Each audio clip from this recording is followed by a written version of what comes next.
sahuraniwe mu bintu byose ngeze no gupfa ngenda umukristo mpora mbihamya nawe igihugu cyose cyanseka ngenda umukristo wo mu mutima uko nsigaye nkunda Kristo icyatumye apfa yazize jewe nabuzwa n'iki kujya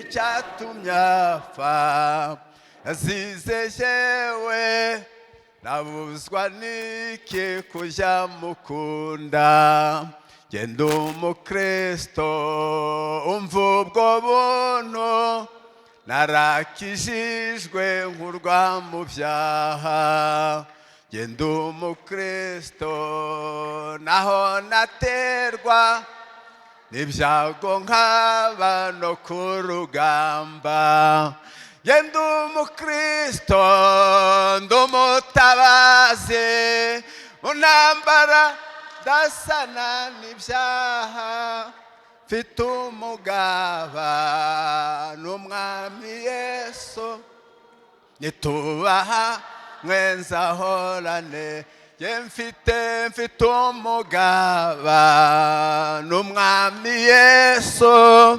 nitubaha mwenza horanesha ngenda umukristo umwimukira nakomeje mu rugendo rwa ibyino mwisi ndabihinyuye sigaye nifuza ibyo mu ijuru ngenda umukristo gakondo yacu iri mu ijuru ku mana yacu nta nzariba ibayona n'imiruho abaho bose baguwe nta nzara nzariba ibayona n'imiruho abaho bose baguwe neza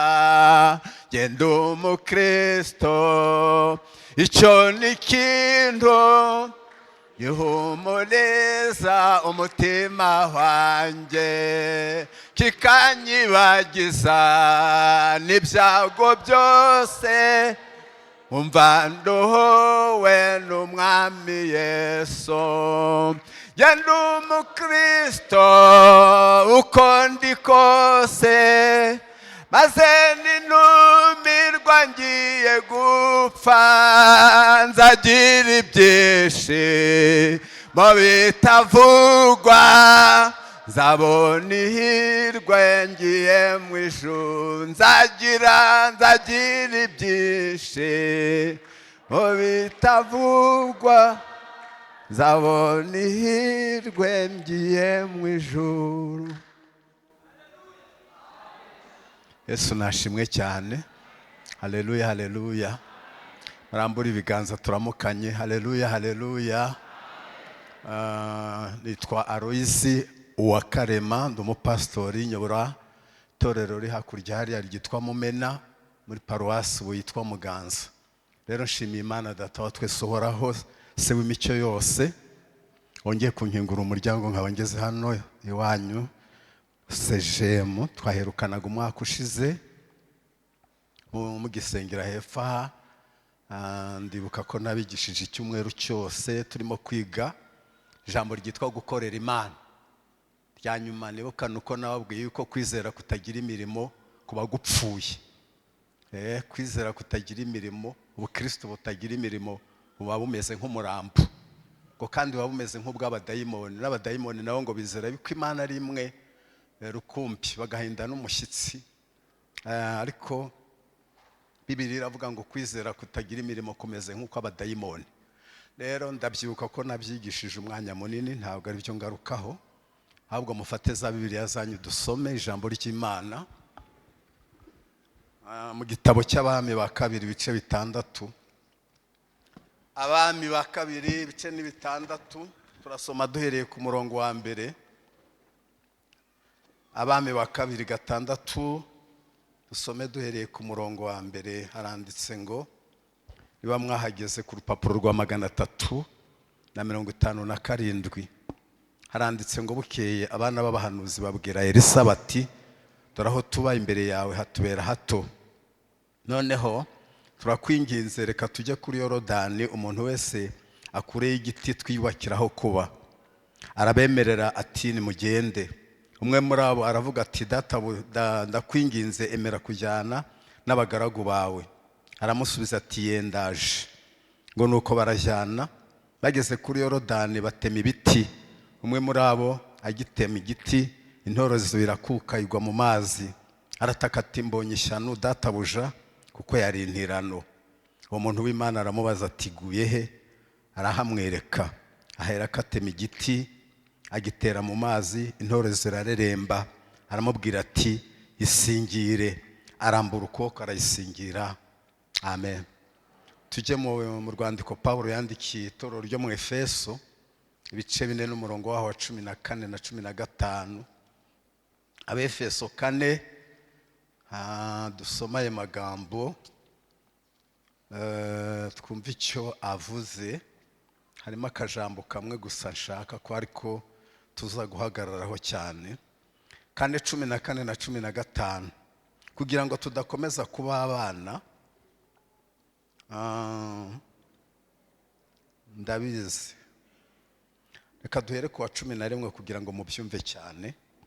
Ngo nuko aha bamwe kuba intumwa ze, n'abandi kuba abahanuzi, n'abandi kuba ababwiriza ubutumwa bwiza, n'abandi kuba abungeri n'abigisha, kugira ngo abera batunganirizwe rwose gukora umurimo wo kugaburira ivy'Imana no gukomeza umubiri wa Kristo, kugeza ubwo twese tuzasorera kuba kugira ubumwe bwo kwizera no kumenya umwana w'Imana, kandi kugeza ubwo tuzasorera kuba abantu bashyitse bageze ku rugero rushyitse rw'igihagararo cya Kristo. 14 nashakaga kugira ngo tudakomeza kuba abana duteraganwa n'umuraba, tujyanwa hirya no hino n'imiyaga yose n'imyigishirize n'uburiganya bw'abantu n'ubwenge bubi n'uburyo bwinshi bwo kutuyobya. Ahubwo tuvuga ukuri turi mu rukundo, dukurire muri we muri byose. Uwo niwe mutwe, ari uwo Kristo. Kuri uwo niho umubiri wose uteranwa neza ugafatanywa n'uko ingingo zose zigirirana, nuko igice cyose kigakora umurimo wacyo cyagenewe. Muri Kristo uwo niho umubiri ukura gukura kwawo, kugira ngo ukurizwe mu rukundo. Imana ishimwe. Ijambo nyamukuru ririmo uyu munsi ni ugukurira muri Kristo, kandi tugakurira muri we muri byose. Nibakubaza utashye uvuye hano mu iteraniro, akakubaza ngo uyu munsi mwiza iki, Pastor Aloys yabigishije iki, uramusubiza ngo yatwigishije ko dukwiriye gukurira muri Kristo muri byose. Iryo ntabwo rikomeye ngira ngo kurifata. Hari igihe tuvuga amagambo menshi abantu ntibayafate kuko yabaye menshi, ariko nutaha uhuye n'umuntu mu nzira cyangwa ugeze mu rugo akakubaza ngo uyu munsi mwiza iki, ubabwire ngo twize ko dukwiriye gukura kandi tugakurira muri Kristo Yesu, kandi muri byose. Ntabwo ari ibintu bimwe. Iriya ndirimbo turirimbye nkunda kuyiririmba, nkunda kuririmba, kandi ngira n'uturirimbo twishi nkunda, ariko iyi yongeye kwigisha niyo nkunda kuririmba. Impamvu nkunda kuyiririmba iriya ndirimbo y'108 nuko ari indirimbo isobanura ibintu neza. Muririmbyi araririmbye aravuga ngo ngende umukristo kandi nzahora ndiwe no mu bintu byose ngeze no kugupfa. Aravuga ngo kandi ngende umukristo wo mu mutima, ngo musigaye nkunda Kristo, ngo icyatumye apfa ngo yazize yewe, ngo mbega nabuzwa n'iki kujya mukunda. Nagira ngo mbatangarize ko kuba umukristo bitandukanye cyane no kubyitwa, kandi kuba umukristo bitandukanye no kubatizwa. Kuba umukristo bitandukanye no kuba pastori. Kuba umukristo bitandukanye no kuba umuhanuzi. Kuba umukristo bitandukanye no kuba diakoni. Kuba umukristo bitandukanye no gusenga. Kuba umukristo bitandukanye no gutanga amaturo n'icyacumi. Kuba umukristo bitandukanye no gutanga inyubako. Kuba umukristo bitandukanye cyane no kubatizwa. Kuba umukristo bitandukanye cyane bitandukanye cyane nuko abantu babyibwira. kuba umukristo bitandukanye nuko abantu babyibwira. Uyu muririmbyi aravuga ngo ngenda umukristo kandi nzahora ndiwe, ngo no mu bintu byose ngeze no kugupfa. Ntabwo umukristo ari umwenda umuntu yambara ku cyumweru hanyuma ejo kuwa mbere ngo awukuremo yambara undi, kuko aravuze ngo ngenda umukristo kandi nzahora ndiwe. Arakomeza ngo kandi ngenda umukristo wo mu mutima. Kuba umukristo wo mu mutima bitandukanye cyane no kuba umukristo w'inyuma y'umutima, kuko ushobora kuba umukristo w'inyuma y'umutima ariko indani mu mutima utari umukristo. Kuba umukristo rero bihera indani mu mutima, byava ku mutima bikaza ku munwa, byava ku munwa bikaza ku maso, byava ku maso bikaza ku mazuru, byava ku mazuru bikaza ku matwi, byava ku matwi bikaza ku mutwe, byava ku mutwe bikaza ku ijosi, byava ku ijosi bikaza ku ntugu, byava ku ntugu bikaza ku nkokora, byava ku nkokora bikaza ku biganza, byava ku biganza bikaza ku ntoki, byava ku ntoki bikaza ku nzara, byava ku nzara bikaza mu gatuza, byava ku gatuza bikaza ku nda, byava ku nda bikaza ku gitsina, byava ku gitsina bikajya ku mavi ntimuseke, byava ku mavi bikajya ku birenge, byajya ku birenge, byava ku birenge bikajya ku mano, byava ku mano bikajya ku nzara z'amano, byava ku nzara z'amano bikaza no mu mugongo, bikaza no ku kibuno. Ubukristo buhereye indani mu mutima. Hanyuma iyo buvuye aho ngaho buragenda bukajya mu cyumba uryamamo, bwava mu cyumba uryamamo bukaza muri saro, bwava muri saro bukajya mu mbuga aho mukinira, bwava ku mbuga bukajya ku baturanyi, bwava ku baturanyi bukajya muri biro aho ukorera cyangwa ku isoko aho ucururiza, bwava aho ngaho bugakata bukaza hano mu rusengero. Abantu benshi rero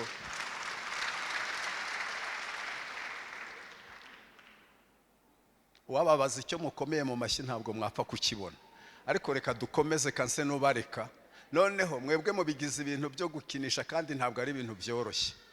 Hanyuma iyo buvuye aho ngaho rero buza hano mu rusengero. Impamvu mvuze ibyo nuko abantu benshi babera abakristo mu rusengero ariko bajya hanze y'urusengero ntibaba abakristo. Oro ntabwo tugomba kubera abakristo hano mu rusengero, ahubwo tugomba kuba abakristo no hanze y'urusengero.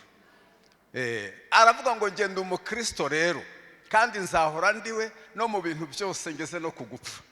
Umuntu ashobora kwitwa icyo atari cyo. Bashobora kukwita umuntu kandi uri igisimba, bashobora kukwita umuntu kandi uri inyamaswa. Niyo mpamvu uyu muririmbyi yavuze ngo ngenda umukristo kandi wo mu mutima. Kuba umukristo bitandukanye no kubatizwa, kuko dufite abantu benshi babatije kandi batari abakristo. Mu nsengero nyinshi no muri ADEPR babamo babatijwe, twadumbuye mu mazi ariko atari abakristo. Rero kubatizwa si cyo kibanza, ahubwo habanza ubukristo hanyuma kubatizwa bikaza nyuma. Kera bajyaga batubeshya ngo batisimu nimwe ngo ikuraho ibyaha. Oro batisimu ntabwo ikuraho ibyaha.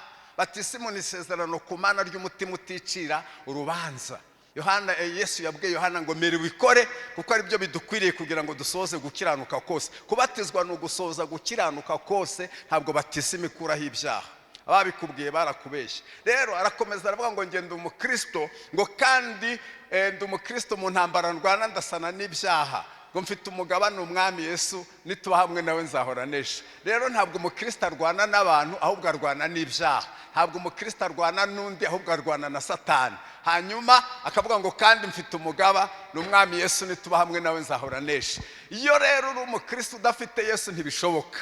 Nta muntu ushobora kuba umukristo atarakiriye Yesu. Nta muntu ushobora kuba umukristo atarakizwa ngo byemere. Kubera iki? Muririmbyi yaravuze ngo sinzibagirwa igihe nakizwaga umunsi Yesu yinjiraga muri jewe. Stadire no kuvuga ngo niba Yesu utazi igihe yakwinjiriyemo ntabwo uraba umukristo hatareho. N'uyu munsi nturaba umukristo niba utazi umunsi Yesu yinjiriye muri wowe. Kubera ko ahantu Yesu yageze biramenyekana. Nyirabyo bwa mbere arabimenya yuko yinjiyemo, yamara kubimenya yuko yinjiyemo, umuturanye akabimenya, niba ari umugabo umugore akabimenya, niba ari umugore umugabo akabimenya, niba ari abana baturanye bakabimenya, niba ari umunyeshuri abandi banyeshuri barabimenya, niba ari abacuruzi bakabimenya, kuko ahantu Yesu yageze biramenyekana. Yageze mu bukwe biramenyekana, yageze ku kiriyo biramenyekana, yageze mu birori biramenyekana, ahantu hose Yesu akandagije ibirenge biramenyekana. Rero niba warakijijwe abantu ntibabimenye, n'uyu munsi wa none ntabwo urakizwa. Umuririmbyi rero aravuga ngo ngenda umukristo kandi nzahora ndiwe no mu bintu byose ngeze no kugupfa. Kuririmba bitandukanye, ubukristo butandukanye no kuririmba. Nagira ngo mbatangarize yuko umuntu ashobora kuririmba kandi ari umupagani. Kandi jewe aho kugira ngo mbe umuririmbyi w'umupagani nabikiraga icy'umupagani nako cy'umukristo. Kansubiremo, aho kugira ngo mbe umuririmbyi udakijijwe naba ikiragi cy'umukristo. Kasubiremo mu byumve cyane, aho kugira ngo mbe umuririmbyi uririmba neza n'ijwi by'efinyore, ijwi ryiza cyane, ryiza cyane, ntari umukristo, nge naba ikiragi, ariko ikiragi cy'umukristo. Kubera iki? Kubera ko ushobora kuririmba neza, ukaririmba neza nyine kwa kundi nyine, ariko ntuzajye mu ijuru. Ariko ikiragi kitaririmba yari igikristo. Wacu twigeze kugira umupastori yitwaga Eliya Kanyogote, yapfushije umugore wa mbere, arangije aravuga ngo sinzashaka umugore uvuga kugira ngo atazamvugisha, kuko umugore wanjye wa mbere ntabwo yamvugishaga menshi. Ni ukuri yashatse ikiragi cy'umugore.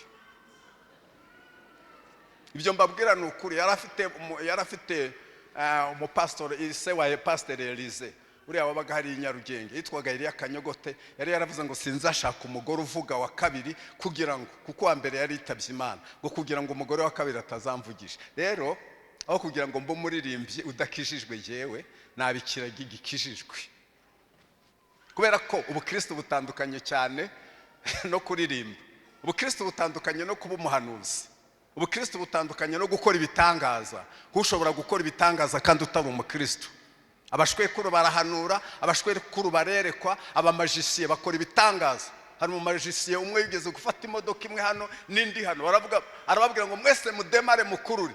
Imodoka zose zinanirwa kugenda, akazifata kongera akazigira icyo kandi bazakije ngo zigende zikananirwa. Abamaji bakora ibitangaza bikomeye cyane. Jewe aho kugira ngo nkore ibitangaza ntari umukristo, naba umukristo udakora ibitangaza. Rero kuba umukristo, uyu muririmbyi yaravuze ngo ngende umukristo, kandi icyo ni ikintu gihumuriza umutima wanjye. Arakomeza ngo kandi kuba umukristo, ngewe nibantumira ngiye gupfa nzabona ihirwe ngiye mu ijuru. Akomeza n'andi magambo menshi avuga ngo ibyino mu isi ndabihinyuye, mu gihe mwebwe mubikunda kurusha isi nyirabyo. Aravuga ngo nge kandi ibyino mu isi ndabihinyuye, ubu nsigaye nifuza ibyo mu ijuru. Pawulo yaravuze ngo nabambanywe na Kristo ndiho singiriho, ahubwo ni Kristo uriho muri jye. Ibyo nkora byose nkiriho mu mubiri bikoreshwa n'uwo wankunze akanyitangira. Uvuge ngo amen. Rero ko umukristo bifite nationalite ebyiri, bifite ubwenegihugu bubiri, ubwa none hano mu Rwanda ndetse na nationalite yo mu ijuru. Iyo umuntu rero yavutse rimwe abazapfa kabiri, yaba yaravutse ubwa kabiri akazapfa rimwe. Aho nta mwanya mfite wo kubisobanura, nta mwanya, ariko ndagira ngo mbatangarize yuko ko umukristo ni ikintu gihumuriza umutima, maze kikanyibagiza ibyago byose. Uyu muririmbyi aravuga ngo maze n'intumirwa ngiye gupfa nzabona ihirwe kuko nzaba ngiye mu ijuru. Kuba umukristo iyo turwaye, ubukristo buratubwiye ngo ihorere, ni akanya gatoya ugapfa ubundi ukazigira mu ijuru. Iyo ushonje ubukristo burakubwira ngo ihorere, inzara nayo ni y'akanya gatoya ubundi uzageraho badasonza. Iyo bakurenganyije cyangwa bakakwanga, ubukristo burakubwira ngo ihorere rata, ahari ahantu uzagera batazongera kukwanga no kukugirira neza. Uwo mukristo rero ni ikintu gihumuriza umutima wanjye, kanyibagiza ibyago byose, n'intumirwa ngiye gupfa nzabona ihirwe kuko ngiye mu ijuru. Amagambo dusomye aratubwiye ngo nuko abana b'abahanuzi, ngo nuko ngo bajya inama baravuga ngo aho twibera hatubera hatoya, none reka tujye kuri Yorodani tujye guca ibiti tuhagure, nitumara kuhagura tubona aho kuba. Ariko ngo umwe muri abo bana abwira bagenzi be, aravuga ati ariko, agira amakenga, aravuga ati ariko twebwe turi abana, reka dushake Elisa umuhanuzi mukuru, hanyuma atujye imbere aduherekeze. Abandi bana bati iyo ni inama. Baragenda babwira Elisa, baramubwira bati Elisa ntiwakwemera kujyana n'abagaragu bawe? Elisa arababwira ati ndiyo turajyana. Hanyuma ngo baragenda, ubundi ku muvuduko udasanzwe kubera nabonye ko amasaha yanakaze. Hanyuma ngo baragenda, bageze kuri Yorodani, umwana agize atya akubita ishoka, igiti intore zibirakutse, ishoka imaze gukuka ngo ibiguye mu mazi. Iguye mu mazi kubera ko ari abana bayoberwa icyo gukora. Murankurikiye? Kubera ko bari abana bayoberwa icyo gukora. Intorezo yari ikutse. Icyambere kigaragaza ko bari abana nuko bakoresheje ishoka cyangwa indyankwi cyangwa imarabiti cyangwa se intorezo idakwikiye neza. Icyo cyagaragazaga ko ari abana. Ni gute umuntu mukuru ashobora kujya gukoresha ishoka cyangwa intorezo idakwikiye neza? Ariko icyagaragaje ko bari abana nuko bakoresheje intorezo idakwikiye neza. Kabiri, icyagaragaje ko ari abana b'abahanuzi nuko intorezo yarakutse igwa mu mazi. Iguye mu mazi bayoberwa icyo gukora. Ariko umuhanuzi mukuru kuko bari bajyanye nawe ngo nuko ngo baramubaza ngo ubu si tubigenje dute kwiguye mu mazi kandi yari intirano. Ikindi mwumve cyane ngo yari intirano, iyo marabiti, iyo ndyanku, iyo shoka ngo yari intirano, nta nubwo yari yabo. Tekereza umuntu wo kujyana imarabiti y'abandi, tekereza umuntu wo kujyana ishoka y'abandi, ntamenye n'ukuntu agomba kuyikoresha. Irangije igwa mu mazi rero, ngo igwe mu mazi bayoberwa icyo gukora kuko kubera ubwana. Ariko babwira Elisa kuko wa mwana yari yagize amakenga, aravuga ati Elisa tubigenje dute? Elisa arababaza ngo mwabana mwe iguye he mwabana mwe? Hanyuma ngo umwana umwe ngo aramubwira ngo dore ngiriguye hariya. Elisa kuko yari umuhanuzi mukuru azi icyo gukora, ngo nuko ngo atema ishami ry'igiti, akimara gutema ishami ry'igiti aritera mu mazi ngo arayizamura. Amaze kuyizamura avuga ngo ngaho mwabana mwe nimuyifate. Abana baba barayifashe. Rero ndashaka kuvuga iki ahangaha?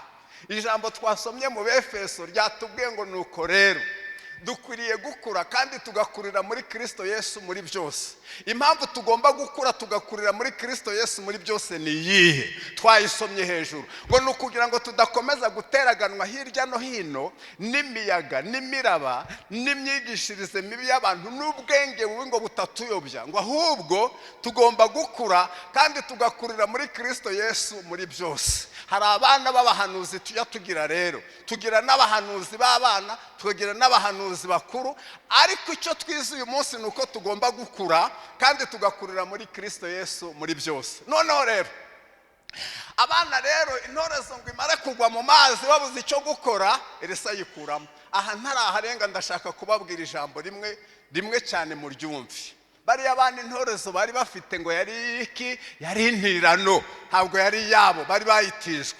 Tukiraho kuri uwo murongo nagira ngo mbatangarize mwese abari muri literaniro rya Sejemu, ibintu byose mufite ni ibitizanye.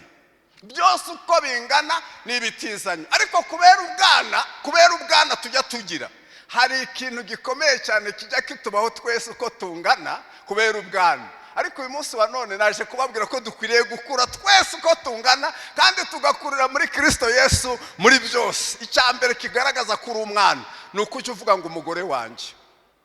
Icya kabiri kigaragaza kuri umwana ni uko ujya uvuga ngo inzu yanjye. Icya gatatu kigaragaza kuri umwana ni uko ujya uvuga ngo imodoka yanjye. Icya kane kigaragaza kuri umwana ni uko ujya uvuga ngo amafaranga yanjye. Icya gatanu kigaragaza kuri umwana ni uko ujya uvuga ngo abana banjye. Ibyo byose mwiratana mubesha. Ibyo byose mwiratana mubesha n'ibindi ntavuze. Ndagira ngo mbatangarize ku mugaragaro uyu munsi ko ari bitizanye. Byose uko bingana, uwo mugore ufite ubesha ngo ni uwawe ntabwo ari uwawe. Nayo maso ufite ni amatizanyo, nayo matwi mufite ni amatizanyo, nayo maguru mufite ni amatizanyo, n'ibyo byose mwicaye byose ni ibitizanyo. Aho biva bikagera iwacu nigeze kumva amakuru igihe kimwe muri za 1994 hari abagabo badutse hari abagabo bigeze kwaduka baravuga ngo hari indirimbo yabaga kuri radio kera icyo gihe ivuga ngo isi n'ibirimo byose ni iby'Uwiteka. Haza kwaduka abagabo baravuga ngo isi n'ibirimo byose ni iby'Abahutu. Noneho kuko nari narasomye Zaburi ya 24 ivuga ngo isi n'ibirimo n'abantu ni iby'Uwiteka, ndavuga nti reka murebe sasa kisi n'abantu, reka mureba k'Imana n'Abahutu sasa. Reka muze kureba k'Imana n'Abahutu bavuze ngo isi n'ibirimo byose ni iby'Abahutu. Ntabwo ari iby'Abahutu mwarishutse. Abantu mwese b'Abahutu muri hano mwayobye. Abahutu mwese mwaje mwiri teraniro mu ndebe. Abahutu mwese mwaje mwiri teraniro mwayobye. Mwayobye neza, mwayobye rwose, mushobora kuba mwanavangiwe, ariko amahirwe mufitiye umunsi nuko muri buze guhinduka.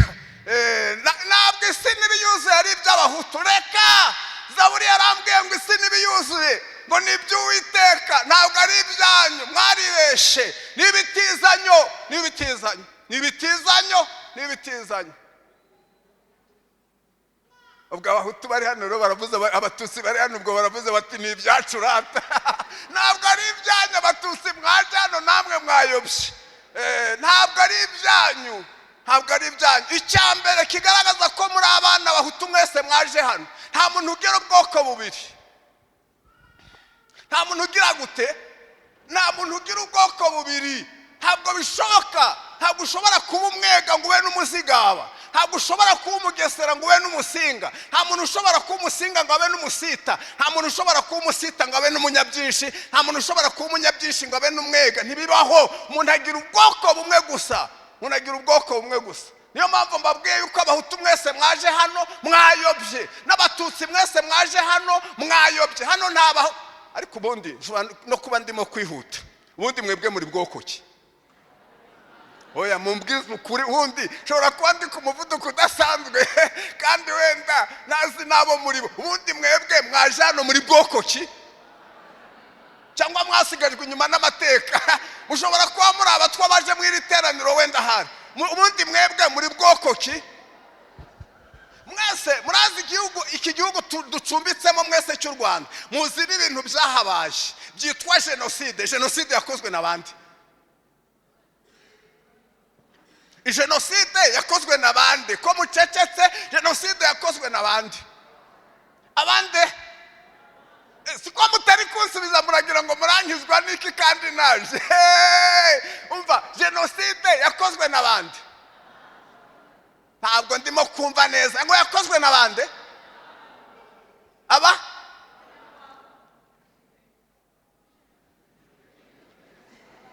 nyumvira paso, nyumvira ikibazo. yakozwe n'abanyarwanda. ubusa abanyarwanda bose, mu banyarwanda njya numva ko harimo abahutu, hakabamo n'abatwa, hakabamo n'abatutsi. none jenoside yakozwe n'abatwa? yakozwe n'abatutsi?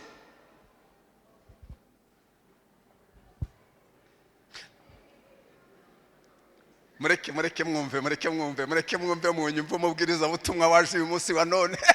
ntabwo jenoside yakozwe n'abatutsi, yakozwe n'abitwa abahutu. kandi kuvugisha ukuri ntabwo bijya byica umutumirano. jamais.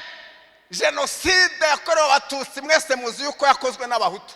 kandi ikibabaje giteye n'agahinda, abantu bari buzuye mu nsengero bitwa abakristo. nicyo kibazo.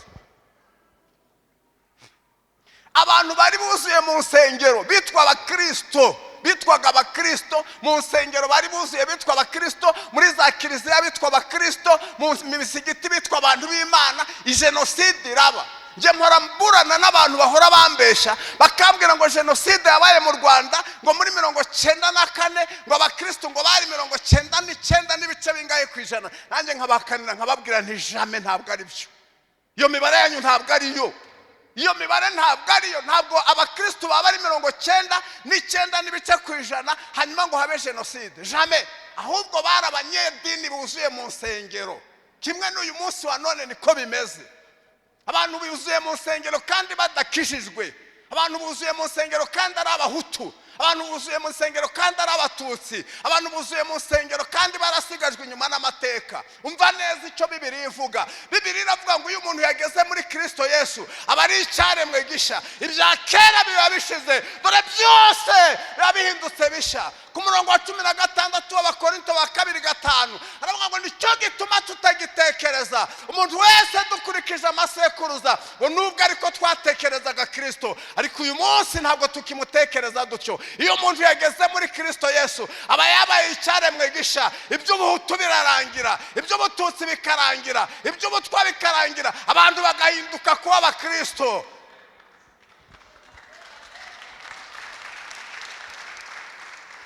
ndio maana abantu baragomba guhinduka. Bibiliya irambwira muri Zaburi ya 16 irambwira ngo abera bo mu isi ntabwo ari abera bo mu ijuru, ahubwo ni abera bo mu isi, ngo nibo mfura Uwiteka yishimira bonyine. niyo mpamvu nababwiye ngo abahutu mwaje hano mwayobye. niyo mpamvu nababwiye ngo abatutsi mwaje hano mwayobye. niyo mpamvu nababwiye ngo abatwa mwaje hano mwayobye. hano ni mu itorero ry'Imana kandi ni umubiri wa Kristo ugomba gukurira muri Kristo. niyo mpamvu dukwiriye gukura kandi tugakurira muri Kristo Yesu muri byose. tugakomeze kuba abana, dukomeze kuba abana kandi ibyo ntibizongere. Haleluya. Imana igira amoko abiri ku isi. Imana igira amoko abiri ku isi. Imana igira amoko abiri ku isi, igira abanyabyaha ikagira n'abakiranutsi. Ibyo bindi iyo mwabitaruye niyo mwabikuye muzabisubizeyo. Mwese muvuge ngo amen. Niyo mpamvu dukwiriye gukura, ntidukomeze kuba abana. Kandi mwebwe murimo gutekereza ngo ibyo ngibyo ndimo kuvuga ntibihari.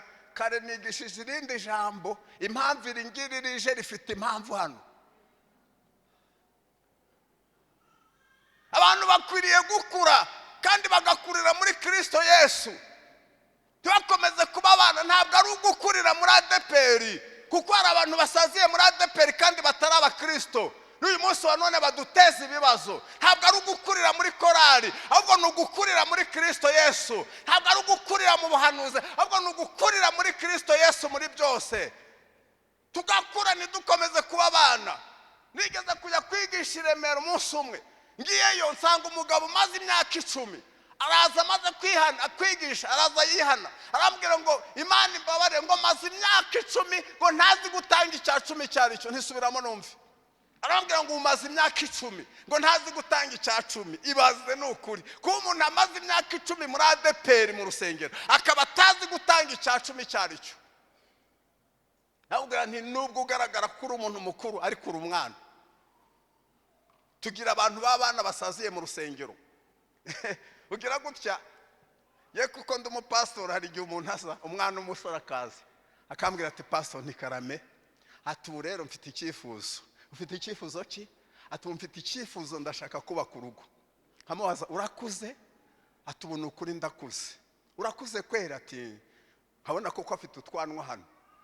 Urumva uzashobora gushaka gutunga umugore? Ati ndiyo kabisa, ye nzamutunga. Akazana n'umukobwa nawe. Muko urumva ukuze ugeze igihe cyo gushaka? Ati n'ukuri mfite umusheri hariya nakunze, ikagira inkuru. Ubu urumva ukuze? Ati rwose pe. Uzubaka urugo? Ati ntamureba koko nkabona n'umukobwa w'inkumi ushobora kubaka urugo, maze tukabashingira. Hari abantu bamwe bajya batekereza ngo kubaka urugo ni ukugenda bakaryama gusa. Noneho hashira iminsi mikeya najya kubona nkabona aragarutse. Bapasa nti ngo wa mugore wanshingiye, ngo wa mukobwa wanshingiye ngo ni dayimoni. Ntisubiramo numve wa kibebewe. Ntisubiramo numve ngo ni dayimoni. Dayimoni? Je nagushingiye dayimoni? Ejo bundi uza kumbwira ngo ni shushu sheri, none utangiye kumbwira ngo ni dayimoni wa kibebewe.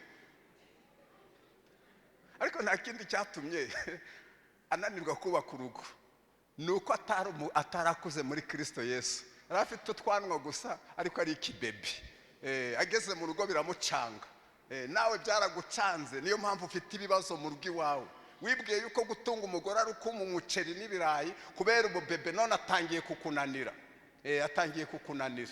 Atangiye kukunanira. We wagiye kurambagiza nabi, urambagiza amasura, urambagiza amashuri kubera ubwana, urambagiza amashuri, urambagiza amafaranga, none bitangiye kugucanga. Uri kibebe, wagiye kurambagiza uri bebe utazi ko barambagiza. Niyo mpamvu dukwiriye gukora kandi tugakurira muri Kristo Yesu muri byose. Ntidukomeze kuba abana duteraganwa hirya no hino n'imiyaga n'imiraba. Nabwo nti wa kibebe cy'umugabo gisaziye muri ADPR kitazi gutanga icya 10 n'amaturo. Uri bebe nubwo mazemo imyaka 10. Kandi abadakuze muri ADPR ni benshi bameze gutyo. Abakare nababwiye umugabo witwa Remberembe w'Ibukavu, yari umupastori. Yigeze ngo kuzana Kigali muri 87 ahari. Hanyuma Remberembe uwo nguwo kambabwira utuntu tubiri kuri we. Akambere nuko mu karengane arimo kubwiriza ubutumwa bwiza, baramufashe bakamukubita. Noneho marayika kaza akamukuramo. Yamara kumukuramo agahagarara iruhande rw'umubiri we, bakawukubita bakamuvusha amaraso, ibisebe bigacika ahagaze iruhande rwawo. Marayika akamubaza ngo ese buri urimo kureba uriya muntu bari guhondagura? Ndati ndimo kumureba. Akamubaza ngo ese uramuzi? Ndatoya. Ati ni wowe do, ni wewe bari guhondagura kuriye. Agahagarara iruhande bakawuhondagura, amaraso akava, ibisebe bigacika, bakamusigara intege yapfuye. Hanyuma marayika akamubwira ngo rero ni wowe, none ugomba gusubiramo. Rembere bati ntibishoboka, sinasubira muri kira kintu. Akavuga ngo urasubiramo, ni wowe. Ntabwo muzi uko Bibiliya itubwira ngo nubwo umuntu wacu inyuma saza ariko imbere ahora ahinduka ameshyi uko bukeye? Tubamo abantu babiri buriye. Hanyuma Remberembe bakamukuramo, akihagarara iruhande, umubiri wakawuhondagura. Hanyuma marayika akamubwira ngo subiramo. Yamubwira ngo subiramo akanga. amubwiye ngo asubiramo akanga, marayika agakoresha ububasha n'ubushobozi afite akongera akamwinjizamo. Yamara kugeramo agasanga ibisebe byacitse, amaraso yavuye, imikori y'amaraso irimo kumushokaho, remberemba kumirwa. Ariko mu gihe babimukoreraga ntabwo yumvaga, kubera ko Imana yabaga yamukuyemo. Icyo nashakaga kuvuga kuri remberembe nyamukuru ni ikihe? Remberembe umunsi umwe aza kuva mu mubiri ngo agiye mu ijuru. Agiye kujya mu ijuru ahura na bariyeri iramutangira ngo ntabwo winjira. Remberembe ati kubera iki ntinjira? Baramubwira baturi igisambo. Atese ndi igisambo gute? Baramubwira ngo kubera ko hari icya 10 cy'amakuta 50. Amakuta 50 ni ibiceri bakoreshaga hariya muri Kongo icyitwa Zaire, babyitaga ngo na makuta 50 makuta. Baramubwira ngo hawe utayingiye ntabwo uri bwinjire, ntushobora kwinjira mu ijuru n'ayo makuta 50 y'icya 10 wariye. Uri igisuma, uri igisambo, nta gisambo na kimwe kizajya mu ijuru. Mbere mbati nyaboneka mwamba barengije bamubwira bati jamais nta gisambo gishobora kwinjira mu ijuru. Uri igisambo, uri igisambo, subirayo. Mbere mbashaka gushwira ngo yange, marayika akoresha ububasha ayongera amusubiza mu mubiri. Mbere mbagiye kwibona abona hagaze mu isi, aza arimo kuvuza induru ati nari mbonye ishyano. Ati muzi yuko hari bariyeri kaze, nashakaga kujya mu ijuru bakantangira bakambwira ngo ndi igisambo, nari icya 10 cy'amakuta 50. None wowe ntayo wariye? Ntayo mwariye mwebwe abantu bo kuri sejemu? Murakuze cyangwa namwe murabo kwigishwa igice ngo mumenye gutanga icya 10, cyangwa mwakiriye za nyigisho z'abanyabuntu bavuga ngo icya 10 ngo ni cyakera mu isezerano rya kera? Ibyo ni ubwana. Niyo mpamvu Pawulo yabwiye Abefeso akababwira ngo dukwiriye gukura, ntidukomeze guteraganwa hirya no hino n'imiyaga mibi n'imyigishirize n'ubwenge bubi bw'abantu, ngo ahubwo tugomba gukura kandi tugakurira muri Kristo Yesu muri byose. Icya 10 cyavuye mu itangiriro, nta nubwo cyashyizweho n'amategeko, kiva mu itangiriro. Aburahamu ari gutanga icya 10 ari kugihereza Melikisedeki umwami w'i Salemu igihe yaravuye gutabara mwene wabo Loti. Icya 10 cyarambutse kiza mu mategeko yo kuri Sinayi, kiva ku mategeko yo kuri Sinayi kirenga umusaraba, kiza mu butumwa bwiza. Matayo 23 n'umurongo wa 23 biraza byinjira mu nzandiko bajyaga bage muri Yerusalemu kuwa mbere w'isabato. Icya 10 ni doctrine, nta nubwo ari discipline. Yutagitanga uburigisho uri gisuma, nta nubwo wazajya mu ijuru. Niyo mpamvu dukwiriye gukura kandi tugakurira muri Kristo Yesu muri byose. Niba remberembe amakuta 50 yaramubujije kujya mu ijuru, nawe ntabwo uzajyayo nutihana.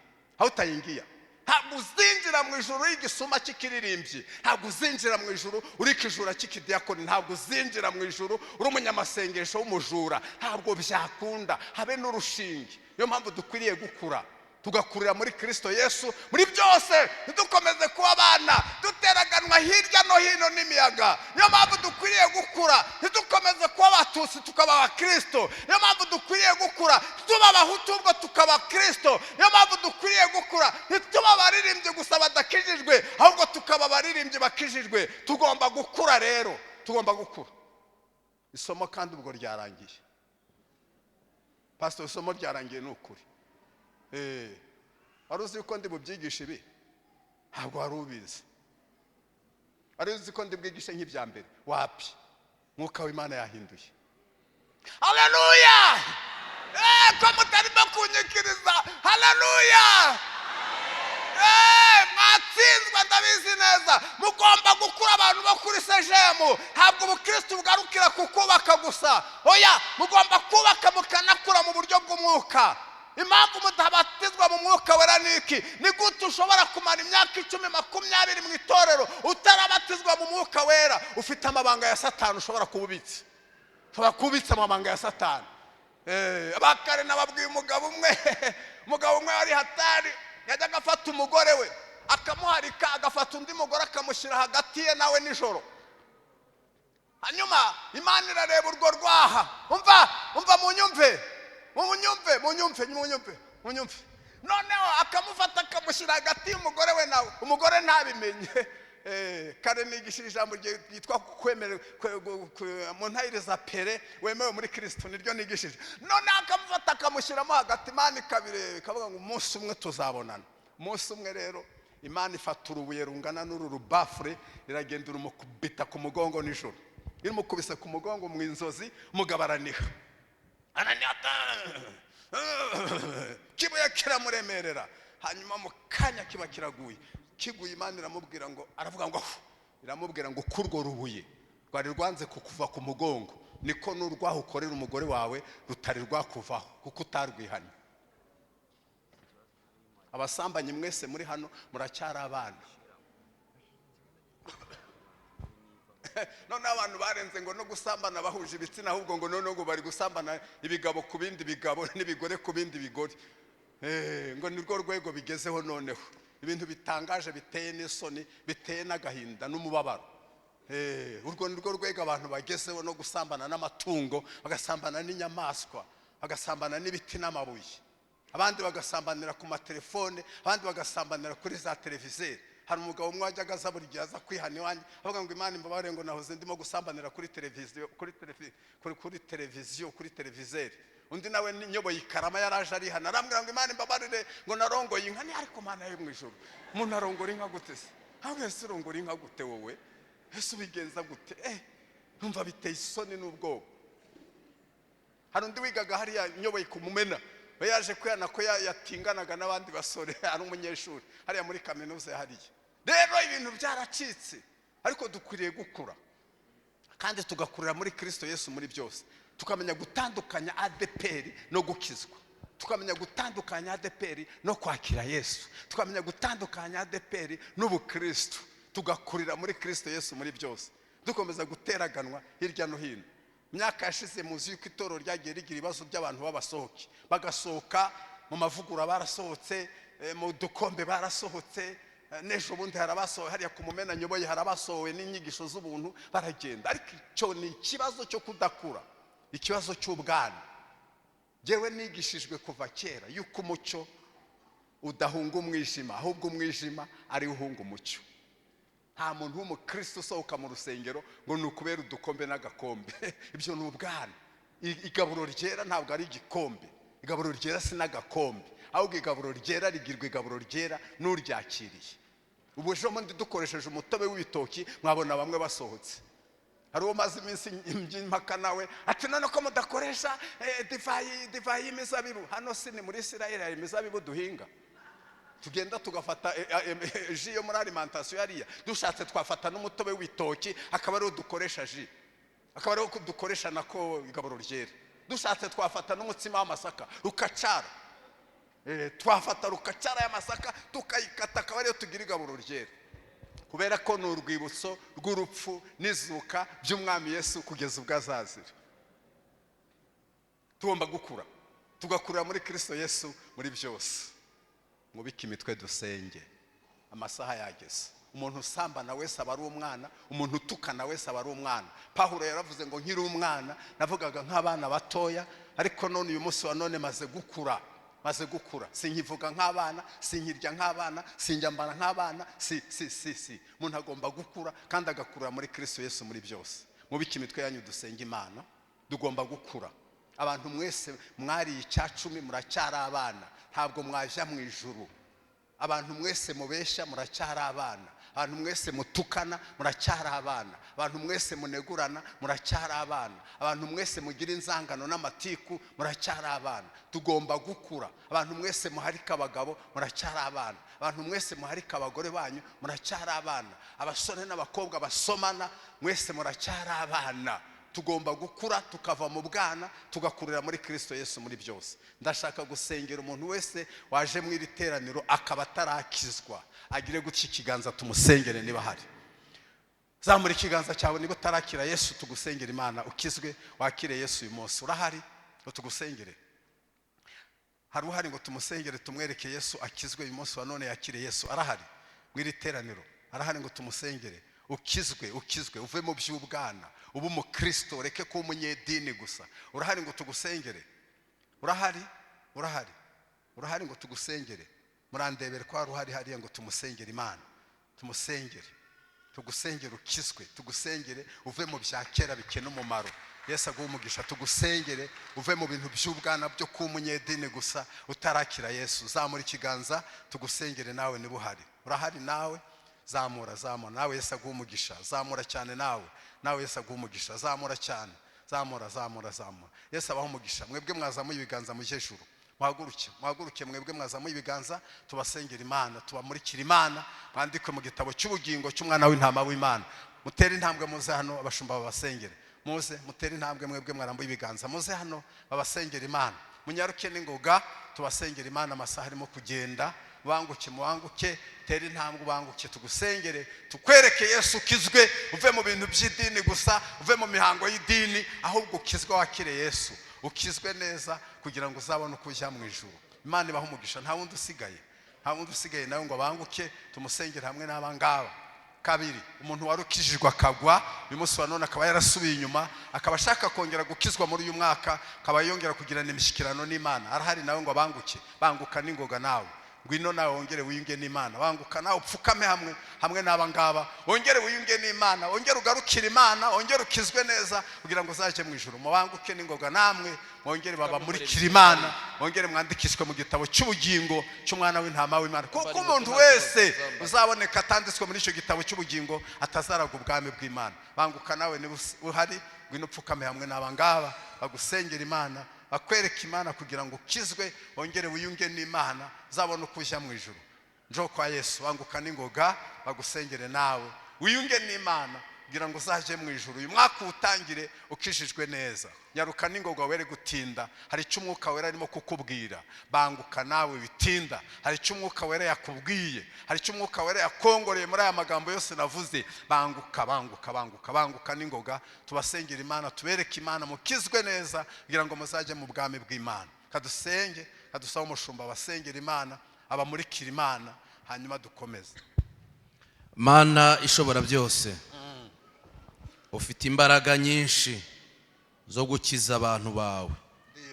Muri aba baciye bugufiya hari abumvise ijambo bafata icyemezo cyo kureka ibyo bagenderagamo. Mwami Yesu Kristo, nubababarire rwose, bababarire ibyaha byabo, bababarire intama ze, bababarire mu gitabo cyo umubyeyi ababarira abana be, ubandike mu gitabo cy'ubugingo. Muri aba ngaba harimo abakumenye bakuvaho, aba nabo turabasengeye, baraguhindukiriye. Babarire, amaraso ya Yesu bose yongere abagarukeho, utwikire, ubatwikire, ubahishe.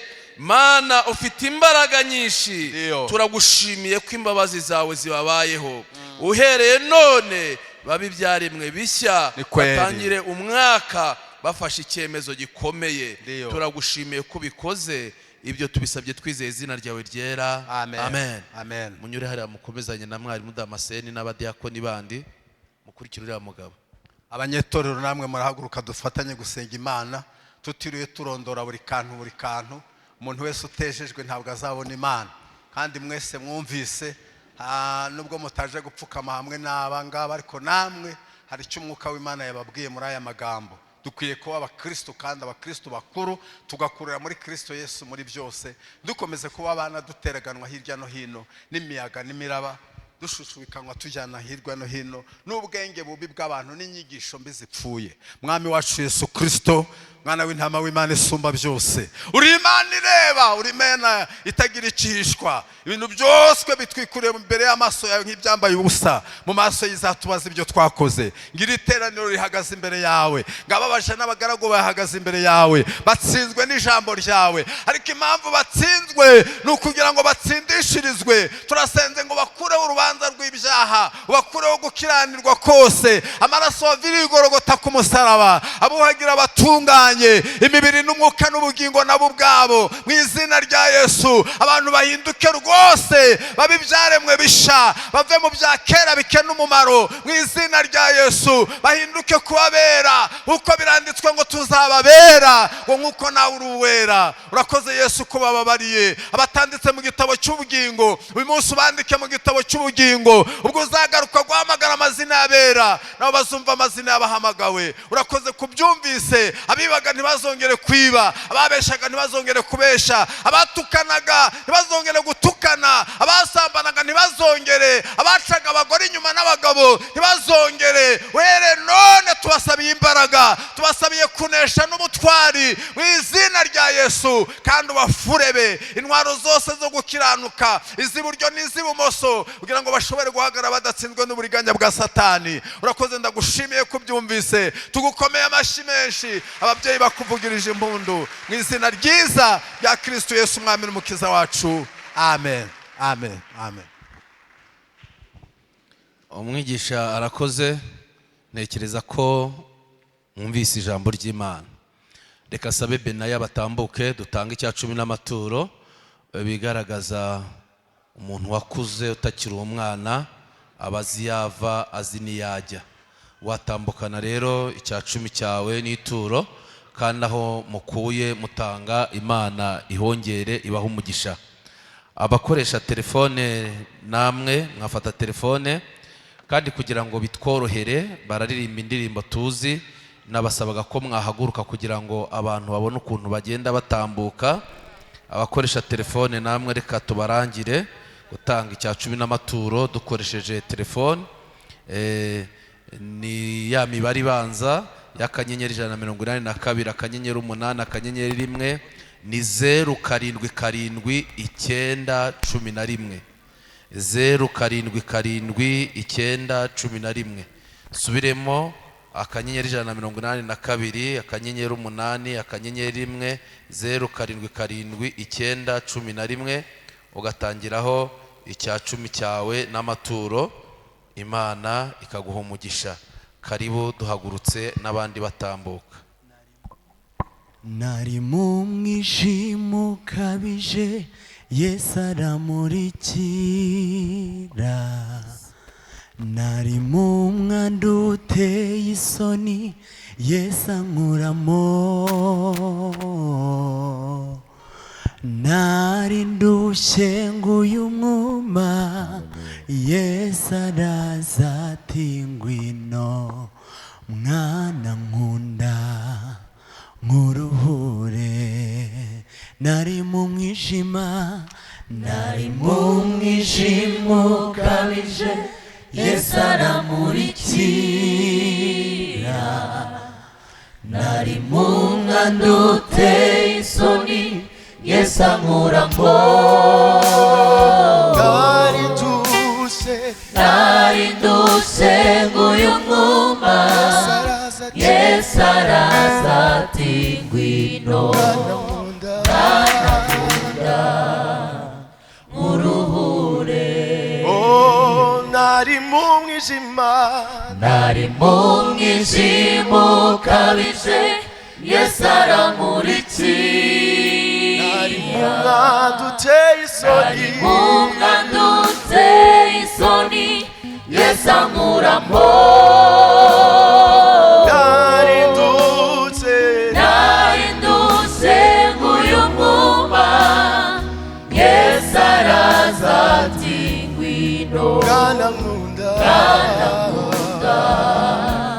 nkuruhure.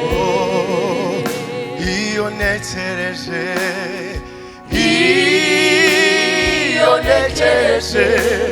umugabo witwa Yesu, ibyo yankoreye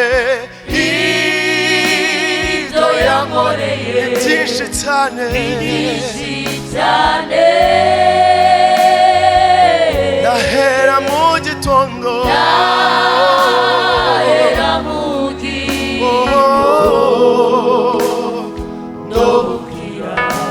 sinabimara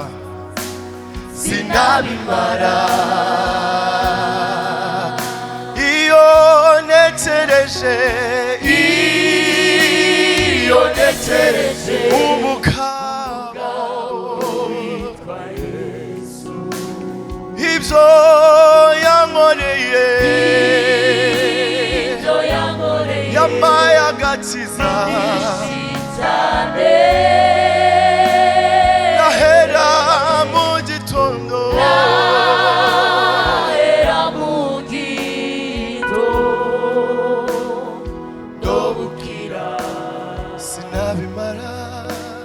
sinabimara. Oh, nari mu mwijima, nari mu mwijima ukabije, Yesu aramurikira. Nari mu mwanda uteye isoni, Yesu amuramo narindutse nguyu mwuma Yesu araza ati ngwino ndanagura uruhure. turakomeza dutanga n'amafaranga yo kubaka inzu y'Imana, kandi Imana ikomeze kubaha umugisha, ubutunzi mukoramo muzana imirimo y'abera izibukwa. Aha hari ibiseke rero mwazana amafaranga mwateguye y'inyubako mugashyiramo aha ngaha. Imana ibigenze gute? Imana imumugisha. Karibu, Imana ibaho umugisha, murakoze cyane. Aho mukuye Imana ihongere. Imana ibaho umugisha, Imana ibaho umugisha, murakoze cyane. Imana ibaho umugisha, murakoze. Imana nibahe umugisha, Imana nibaho umugisha rwose. Imana ibaho umugisha. Tugira abakozi bahora aha bakora, dukenera sima, dukenera kubahemba, dukenera ibikoresho bitandukanye byinshi. Yego yego, Imana iguha umugisha. Murakoze cyane, Imana ibahereze umugisha. Abadafite cash cyangwa se n'ufite amafaranga kuri telefone, birashoboka ko ufite amafaranga kuri telefone, murakoze cyane, Imana ibaho umugisha. Abana bacu murakoze. Abafite telefone ziriho amafaranga n'umugisha ufite. Hari ufite itariho amafaranga ariko wowe wakoraho ugatanga akanyenyeri 182. Ufite amafaranga kuri telefone kumva wakoraho gashyigikira uyu murimo, akanyenyeri 182 akanyenyeri 8 akanyenyeri 1 07 91 56 akanyenyeri, akanyenyeri 182 akanyenyeri 8 akanyenyeri 1 akanyenyeri 07. Imana iguha umugisha umwana. 91 akanyenyeri ugashyiraho umubare w'amafaranga wumva watanga bitewe n'uko umutima wawe ukwemeje. Warangiza rero ukohereza kwa Mana, Imana ikaguha umugisha. Urakoze, Imana iguha umugisha. Murakoze cyane. Turasoje muri iki cyumweru. Korali Impanda abayobozi baraza gukomeza kubibabwira. Umushumba mukuru yabatumiye, bahari igitaramo hariya Intora. Reka turambure ibiganza tubahe intashyo bazadusuhurize abera, kandi dutanze intashyo. Mbasabe muhaguruke, turasoje iteraniro. Dutanga intashyo ku mwigisha wacu, tuvuge ngo Imana imuhe umugisha mwinshi cyane. Kandi uwo muntu mwicaranye aya masaha 2 muhereza ikiganza, umubwire ngo Imana iguhe umugisha, kandi ushyire mu bikorwa ikijambo ry'Imana ryadusabye. Iki cyumweru rero tugiye gutangira, ndetse muri uku kwezi kwa mbere, mwese tubifurije umugisha w'Imana. Muzahahe kandi muzaronke. Imana izabarinde kurwara no kurwaza. Imana izabarinde ibyago n'amakuba. Icyubahiro cy'Imana kizabatwikire. Abacuruza bazunguke, abakorera abandi Imana izabaha umugisha. Abadafite akazi Imana izabaremereye ubuzima. Ubwiza bw'Imana tuzabubone mu byo tuzagerageza gukora byose. Mana, turagushimiye, ugira neza bugacya bukira. Wabanye natwe mu materaniro twagize, ntago wabaye kure yacu. Reka umwuka wera akomeze atuganirize, kandi tuzakomeze kubona ubwiza bwawe. Gendana na buri wese, kandi icyubahiro cyawe kidutwikire. Ibyo tubisabye twizeye izina ryawe ryera, amen. Mujyane n'amahoro ya Kristo. Twiyambure ibitari by'Imana.